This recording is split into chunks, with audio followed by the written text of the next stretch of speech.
원자 단위 질량은 원자 핵을 구성하고 있는 핵자의 무게를 기술할 때 사용한 단위입니다. SI 유닛인 킬로그램은 원자핵 한 개를 표현하기에는 혹은 핵자 한 개를 표시하기에는 너무 큰 단위라 이 원자 단위 질량이라는 특수 단위를 만든 겁니다. 탄소 12의 원자 핵의 질량을 12U로 정하여 기준 무게로 정했습니다. 즉 C12의 원자핵 한 개의 무게를 핵자의 수인 12로 나눈 값, 그 값을 1U라고 정합니다. 이 U가 SI 단위이지만 AMU도 혼용해서 사용하고 있습니다. 질량이 에너지로 변환된다는 질량 에너지 등가 관계식에 의해서 이 U의 질량을 에너지로 환산하면 931.5 메브가 됩니다. 메가 일렉트로닉 볼트가 됩니다. 이 1U가 이 931.5 메브로 변환된다는 사실을 암기해두면 이 질량 U는 언제든지 에너지 단위인 메브로 변환이 가능합니다. 따라서 이 값은 외우고 있어야 됩니다. 이는 전자 한 개의 정지 질량 에너지가 0.511 메브라는 사실과 굉장히 유사하게 실제 계산 문제에서 많이 사용됩니다. 전자 한 개의 정지 질량 에너지가 0.511 메브이기 때문에 양전자와 음전자가 만나서 쌍소멸할 때 발생하는 정자기 파가 이 양전자와 음전자의 정지 질량의 에너지의 합인 0.511 메브 2개인 1.022 메브로 표현이 되는 겁니다. RI 시험 범위에 포함되지는 않지만 C12의 1몰이 12g이라는 사실과 이 경우 원자수가 아보가드로의 수인 6.02 곱하기 10의 23승계라는 걸 이용하면 이 무게를 아보가드로의 수인 6.02 곱하기 10의 23승계로 나누게 되면 단 하나의 원자 개수가 얼마인지 구할 수가 있습니다.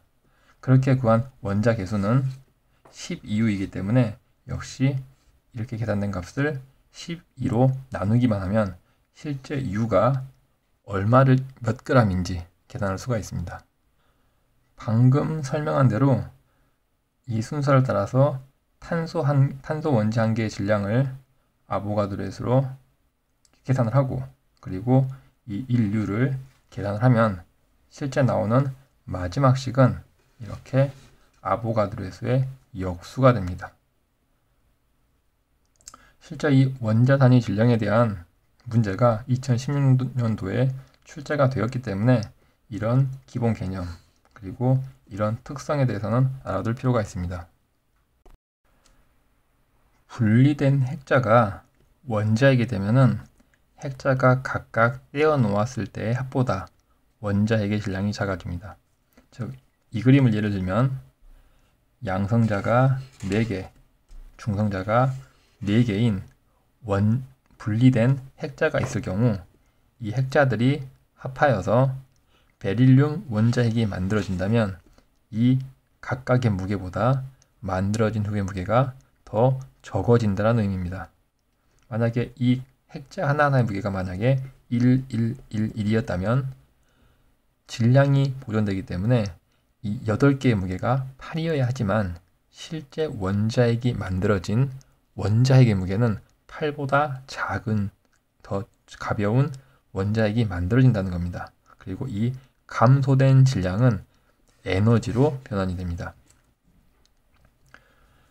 이 감소된 질량을 질량 결손이라고 하고 이 질량 결손을 에너지로 변환한 값, 이걸 결합 에너지라고 부릅니다. 질량 결손은 의미 그대로 분리되었던 핵자의 무게에서 원자핵의 무게를 뺀 거기 때문에 계산 방법도 양성자 수의 전체 무게에 에서 양성자의 전체 무게와 중성자의 전체 무게의 합, 즉 분리된 핵자의 전체 무게에서 이 원자핵의 무게를 뺀 값이 됩니다. 일반적인 시험에서 이 양성자 질량과 중성자 질량 그리고 원자핵의 질량은 U 단위, 즉 원자 질량 단위로 주어집니다. 하나 주의할 점은 양성자 수는 주어진 원자의 종류에서 구할 수가 있고 중성자 수가 주어지지가 않기 때문에 그 질량수에서 양성자 수를 빼서 중성자 수는 직접 계산을 해야 됩니다. 이 그림에서 알 수 있는 건 무게 자체가 유지된다는 질량 보존의 법칙은 더 이상 여기에서는 지켜지지 않는다는 사실입니다. 그리고 질량 보존의 법칙 대신 질량과 에너지의 합이 유지된다는 질량 에너지 보존 법칙이 성립함을 이 그림이 나타내고 있습니다. 가끔 이 용어 때문에 혼동이 올 수 있는데 여기서 표현한 결합 에너지는 이 분리됐던 핵자가 결합하는 에너지가 아니라 분리된 핵자가 결합하면서 만들어지는 이 질량의 차이, 이 질량 감소분을 에너지로 변하는 값, 그걸 결합 에너지라고 합니다. 핵에서 핵자를 다시 떼어내기 위해서는 방금 설명한 이 질량 결손에 해당하는 동일한 에너지가 필요합니다. 즉 분리된 핵자가 원자핵이 되면서 질량이 감소하고 이 감소한 질량만큼 에너지로 됐기 때문에 다시 원자핵에서 핵자가 분리되기 위해서는 이 동일한 에너지가 필요합니다. 그런데 만약 이 원자핵을 한꺼번에 모두 떼내지 않고 하나하나를 뗀다면 당연히 이 에너지를 이 그림에서는 8로 나눈 값이 필요하게 됩니다. 즉 질량 감소분의 이 핵자 개수, 떼어나는 핵자 개수만큼 에너지가 필요하다는 뜻입니다. 지금처럼 핵자 단 하나를 떼어내기 위해 필요한 에너지, 그 에너지를 핵자당 평균 에너지, 평균 결합 에너지라고 합니다. 이 핵자당 평균 결합 에너지는 강모형을 설명하는데 굉장히 중요한 근거가 됩니다.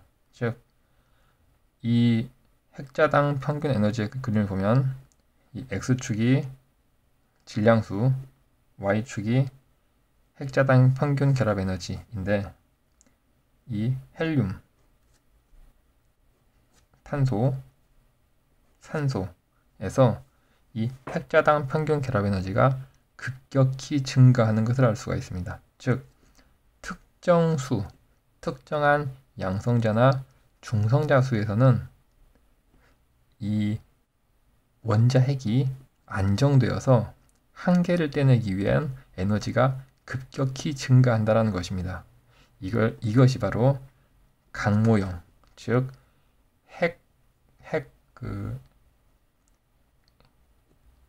원자핵 내부에 중성자 각 혹은 양성자 각이 존재한다라는 걸 증명하는 모형이 되는 겁니다.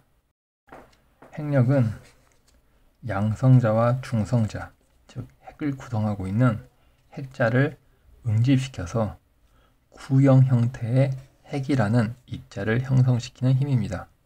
핵력의 특성은 굉장히 강한 인력으로 쿨롱력보다도 1000배 정도 강합니다. 그리고 단거리력으로 핵자 간의 거리, 굉장히 가까운 거리에서만 작용하는 힘입니다. 즉, 거리가 핵자 간의 거리보다 약간만 멀어지면 거의 0에 가까워질 정도로 굉장히 짧은 거리에서만 작용하는 힘입니다. 또 전하와 상관없이 핵자 간에는 모두 똑같은 힘이 작용합니다. 즉, 플러스를 띠고 있는 양성자끼리 작용하는 힘, 그리고 플러스와 전하를 띠고 있지 않은 전자끼리 작용하는 힘, 그리고 전하가 전혀 없는 중성자끼리 작용하는 힘, 이 모든 핵력이 동일합니다. 포화력은 핵 안에서 원자핵 간 거리는 거의 일정하기 때문에 원자핵 내부 어디에서나 핵력은 동일합니다. 즉 원자핵의 가운데라고 해서 핵력이 세거나 원자핵의 바깥쪽이라고 해서 핵력이 약한 게 아니라 어느 지점이든 원자핵 내부는 동일하다는 의미입니다. 이 현상은 원자핵의 크기를 계산하는 공식을 보면은 질량수에 비례한다 라는 점을 참고하면은 원자핵 내부 어디나 동일하다는 걸 알 수가 있습니다. 포화력은 핵력은 이 양성자와 중성자가 직접 작용하는 힘이 아니라 파이 중간자 혹은 파이온이라고 불리우는 어떤 매체를 통해서 힘을 주고받는 형태입니다. 이 파이온 혹은 파이 중간자는 측정돼서 파이온이라는 게 있다라고 한 게 아니라 이런 현상을 유지하기 위해서는 정체는 알 수 없지만 어떤 물질이 몇 개가 있을 것이다 라고 추측을 해서 파이온이라고 이름을 지었고, 그리고 관찰 결과 파이온이라고 예상되는 에너지를 가진 물질이 관측이 되었기 때문에 이를 증명하는 방법으로 알려진 겁니다. 시험을 대비해서 한 가지를 더 확인하자면 이 핵자, 그러니까 양성자와 중성자는 다시 쿼크라고 불리우는 물질로 이루어졌습니다. 핵자는 모두 3개의 쿼크가 결합되어 있는 형태입니다. 그리고 이 쿼크 간의 쿼크도 직접 힘을 작용하여 이 핵자를 유지하는 게 아니라 글루온이라고 부르는 중간 교환 매체를 통해서 이 핵자를 유지하는 형태입니다.